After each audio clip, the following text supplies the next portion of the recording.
আরজি করে ডাক্তারের নৃশংস খুনে যুক্ত সকল অপরাধীদের সঠিক বিচার ও শাস্তির দাবিতে পশ্চিমবঙ্গ গণতান্ত্রিক লেখক শিল্পী সংঘ নবদ্বীপ আঞ্চলিক শাখার উদ্যোগে নবদ্বীপে নাগরিক সমাবেশ ও পদযাত্রা অনুষ্ঠিত হয়।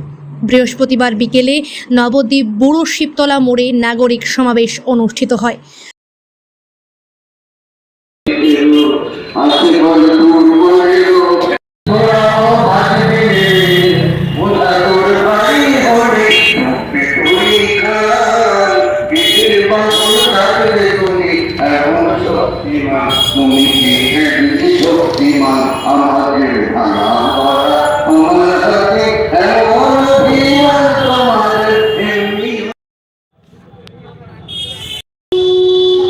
সমাবেশ শেষে পদযাত্রা বুড়ো শিব মন্দিরের সামনে থেকে শুরু হয়। আগমেশ্বরী পাড়া বাজার, রামসীতা পাড়া, জগন্নাথতলা মোড়, পোড়া মাতালা মোড় হয়ে হরিসভা পাড়া মোড়ে শেষ হয়।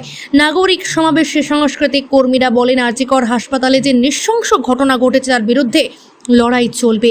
অপরাধীদের শাস্তি না হওয়া পর্যন্ত সরকার যেভাবে অপরাধীদের আড়াল করতে চাইছে, অপরাধীদের পদোন্নতি করতে চাইছে, তার বিরুদ্ধেও সকলকে সরব হতে হবে। আরজিকর হসপিটালের চিকিৎসক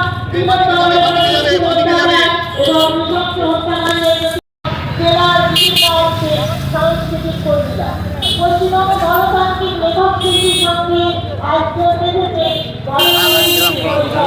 ভারতীয় গণতন্ত্র সংঘ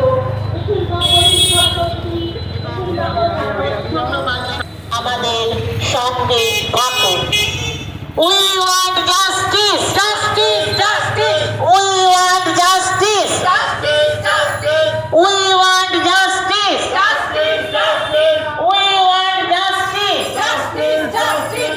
অপরাধীদের দৃষ্টান্তমূলক শাস্তি চাই, শাস্তি চাই। দোষীদের শাস্তি চাই, শাস্তি চাই, শাস্তি চাই। দোষীদের শাস্তি চাই, শাস্তি চাই, শাস্তি চাই।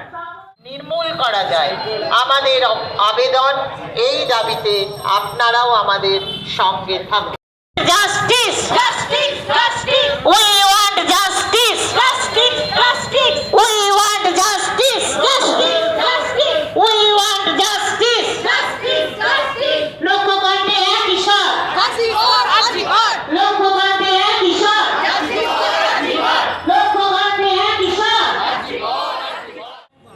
আজকে সারা পশ্চিম বাংলা নয়, সারা ভারতবর্ষ যতক্ষণ পর্যন্ত দোষীদের গ্রেপ্তার করে শাস্তি দেওয়া না হচ্ছে, ততদিন পর্যন্ত আমাদের এই সংগ্রাম লড়াই আবারও এই ধরনের প্রতিবাদ মিছিল বার করে আমরা জাস্টিস চাইব, এবং যাতে এই ধরনের ঘটনা না ঘটে সেই ঘটনার দিকে লক্ষ্য রেখেই সরকারের উপরে আমরা চাপ সৃষ্টি করব।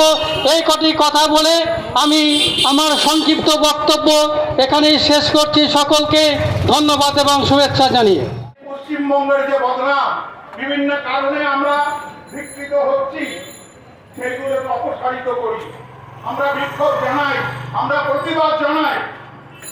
আজকে আমরা এই কারণেই আজকে আমরা পথে নেমেছি, প্রতিবাদ জানাচ্ছি।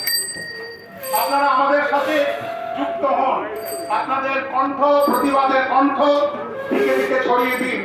আপনারাও বলুন কোন রাজ্যে আমরা রয়েছি, এটা বলুন, ভাবুন। কিছুদিন পর জড়িয়ে